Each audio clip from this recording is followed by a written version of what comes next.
Hey friends, Ash here with Gents. Hope that you're doing well. It's time to talk about the most important of subjects, fragrances that will destroy other people's fragrances or just their scent in general, which I guess could be body odor. Ugh. So we're talking about 10 potent, powerful fragrances that can fill up a room, especially if you go heavy. Spray a whole bunch of these bad boys on, you're going to be choking people out. And they're going to enjoy your fragrance as they struggle for air. You just walk by them and be like, embrace it. Just let the fragrance come over you. Don't fight it. Don't fight it. So let's jump into it. Let's talk about these 10 powerful fragrances, absolute beasts.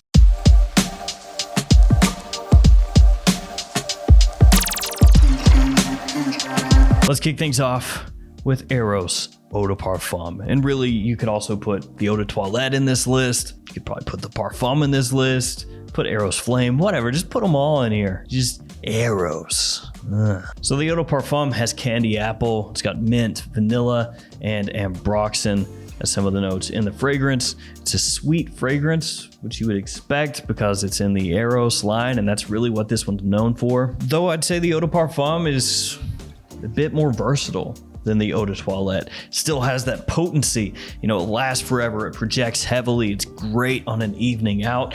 But this one is maybe not quite as brash as the Eau de Toilette is. So you still have that Eros DNA, that sweet apple, that big pop of mint. But here, you've got a nice sandalwood that comes out as it dries down. It makes it maybe smell just a tad more mature. It's a huge compliment puller though, and I had to put one Eros in this list because when I think of just beast mode fragrances that can drown out what other people are wearing, Eros is one of the first things that comes to my mind. Next up, we're going with another newer release, this one from Carolina Herrera. It is Bad Boy Le Parfum. Now this one would appear to be slightly divisive. Some people absolutely love this stuff. Other people, not so much. Now part of that, of course, is going to be the bottle design. Some people can't see past stuff like this, whether it's Paco Rabanne or Herrera. They see something that could be tacky, seen as tacky, and they automatically just write it off. This one though, I really do like. It stands out quite a bit. It's got a cannabis note. So to some people, it's gonna come across more like actual cannabis. To other people, they're gonna say, nah, it just smells like kind of a sweet green kind of note there. There's also grapefruit, pepper, leather, and vetiver in here. It's got a big punch. This one projects heavily and it lasts a long time. I think the Bad Boy Le Parfum is actually a bit better than the original. Now I will say, if we're just talking ease of use, like the easiest one to grab, spray, and go, that the Eau de Toilette is better than Bad Boy Le Parfum, if that's the only thing you're looking at. So if you're just looking for a really easy to wear compliment puller that's got tonka and cacao and stuff like that, just check out the original Eau de Toilette, probably be more what you're after.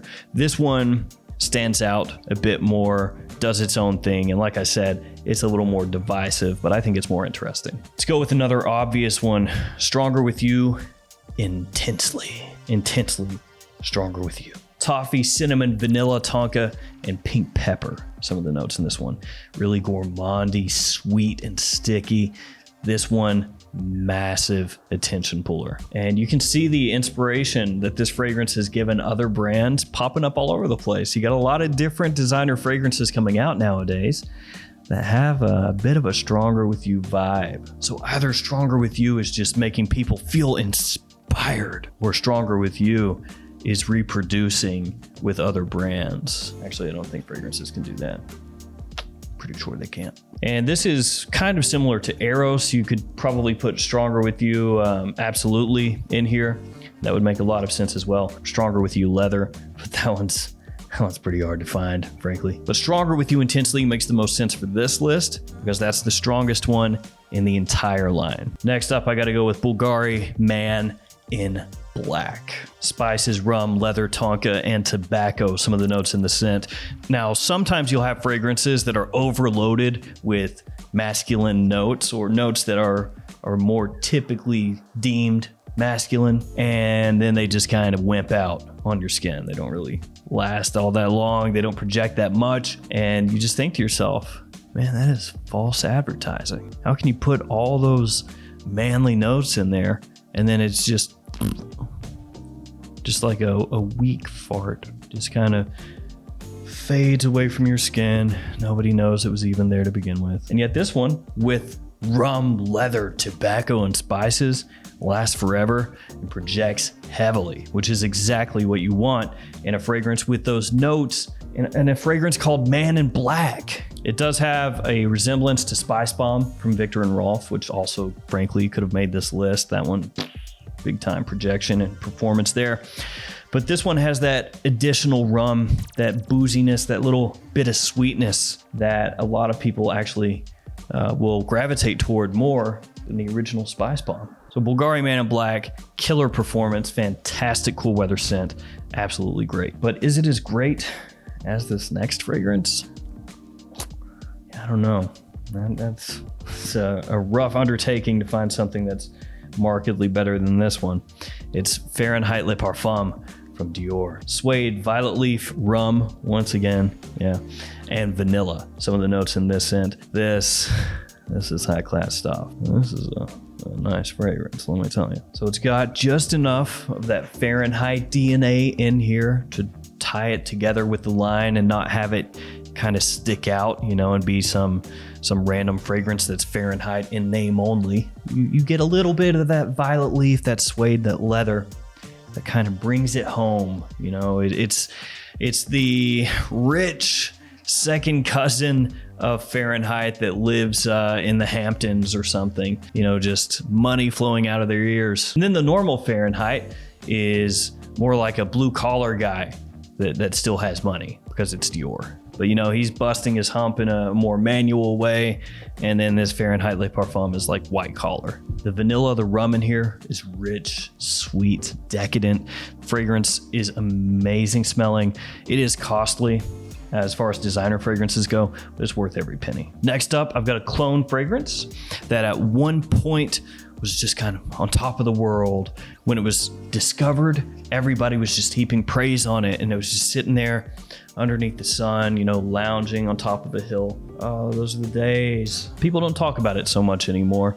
Just kind of one of those things where when a clone comes out and just crushes it, you know, with the really high quality, beastly performance, smelling very, very close to the more expensive fragrance that it's knocking off. When they're discovered, it's like the internet goes on fire. Just everybody's got to get it. And then after everybody has it, at least everybody at that time when it's being hyped, it just goes, shoo, like right off a cliff. So the fragrance is Rasasi La Yukawam. And I can still remember when this was very first kind of making its way around the internet, everybody talking about it. Everyone was like, no way, it can't be that good. Is it? And then they got it and went, Sacre bleu, it is. That's American people were doing that, not French people. French people probably were like, whoa dang, it is. This one has raspberry, saffron leather, and olibanum. In case you're unaware of this fragrance, this is a clone of Tuscan Leather by Tom Ford. And it is as good of a clone as you will ever smell. This stuff is just bang on. It is so nice. It's one of those times where even if you don't like clone houses, if somebody were to spray this on and have you smell it and you were not aware that it was a Rasasi, you'd be like, that is a great quality fragrance. And then when the person tells you that it's a Rasasi, a clone house, assuming you're a hater of clones, you would just look at them and be like, why would you do that? Why would you do that to me? I can't take back what I said. Really lovely stuff. Lasts forever. Quality through the roof. Presentation is nice too. Mine got a little scuffed up, so my maple leaf on the front is a little battle worn, but this is a great scent. Now I'm going to throw it back a little bit. We're going to go with Mugler Amen, or Angel Men. And this is just the original Angel Men, not one of the many flankers. And some of those flankers are great and so hard to find nowadays.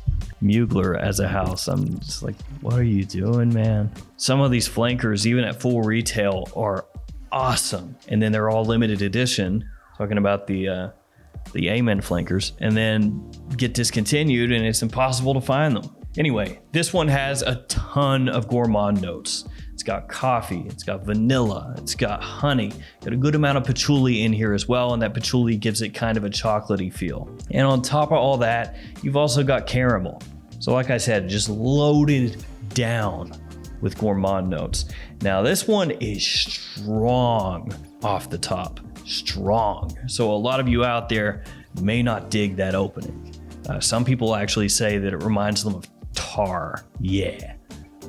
That doesn't sound very pleasant, does it? Yeah, one sec, just gonna spray myself down with a little bit of tar, going out on a date tonight, and drive some women crazy. Truthfully though, I don't really find it that tar-like in the opening. I mean, it slaps you in the face, you know, it lets you know that it's there, kind of pops you in the nose when you spray it on, but I actually really like it. That being said though, the first few times that I wore it many years ago, the opening did get me, I gotta say. Sprayed it on and I was like, what the okay, I don't like this. But then once it dries down, nice. Next up, we got a cheapie, Davidoff Cool Water Intense. One of those few times where they put intense on the bottle and they actually aren't lying. It really is intense. It lasts, it projects, it assaults the nasal cavities of those around you. It does what it says. This one's got green mandarin, amber, and coconut nectar as some of the notes in the fragrance. Now, if you're wondering, if you've never smelled this, it does not smell like you took cool water and amped it up to 11.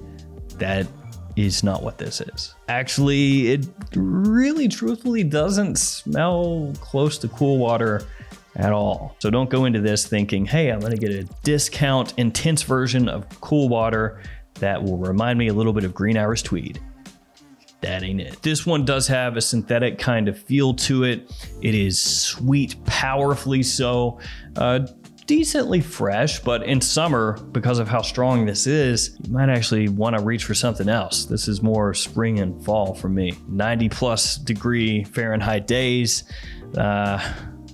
No thanks. A bit too much. For the price though, I think it's a really nice scent, and it's another one that does kind of fly under the radar a little bit in the home stretch. And next up, we're going to be talking about Burberry Brit Rhythm Intense, which is also another cheapie. I gotta say, I really like the bottle here. The cap is uber cheap. I mean, the cap is pretty bad. But the bottle itself has this really cool silver paint on the inside of the bottle that I think looks really good when you hold it in your hand. It's very reflective. You know what it reminds me of? Reminds me of Terminator. The T-2000? Yeah, the T-2000. It's almost like when he turns into the liquid form and kind of goes through things.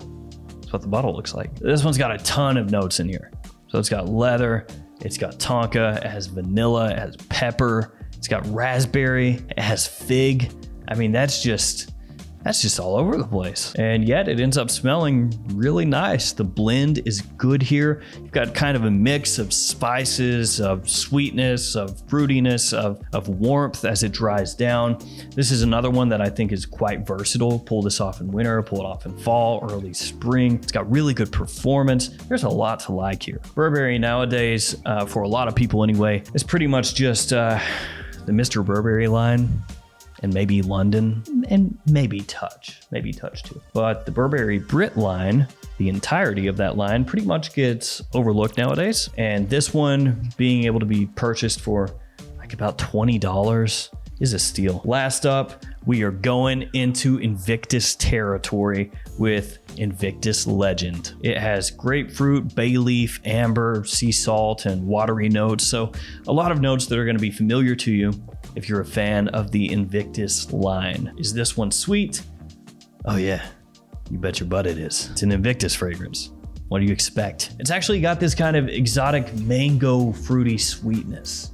Yeah, mango. And unlike a lot of the fragrances featured here today, this one's gonna be more spring and summertime though. You could wear it in fall and really winter also if you wanted, because it's got that much punch. I would warn you that in summertime, if you go crazy heavy with this, you might give yourself and everybody around you a splitting migraine, because it can be a bit cloying and it is going to be relentlessly pushing out there. It's that type of fragrance where you spray it on a whole bunch, realize you made a mistake, and you go into the bathroom and try to like scrub it off. You know, maybe you have it on your neck and you're trying to wash it off your arms.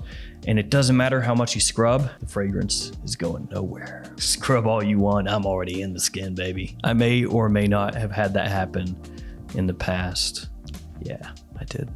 So Invictus Legend, gonna wrap this one up. Powerfully strong, and a big compliment puller too. Going to appeal more probably to younger people because of that sweetness. So we have it, 10 potent, powerful fragrances that you can wear if you just want to drown other people out. It's like the olfactive equivalent to being somebody who's walking like on a trail, maybe in the 80s, and you've got like your stereo up on your shoulder. So, you know, you got other people, maybe they have earbuds in and stuff like that. No, not you. You're just full on with the boom box right on your shoulder, cranked up, just blasting at other people as you walk by. Or maybe you would be like the guy in a convertible and you have a sound system, you get the top down and you just have your stereo cranked as loud as it'll go. Like, hey dude, in the car next to me with your windows up, hope you enjoy this track. It goes out to you. All right, that's going to do it for me. Thanks for hanging with me today. Thanks for your support. Leave some comments below. Let me know what are some of the crazy beast mode fragrances that you wear. I'll see you guys tomorrow with another fragrance video. See you later.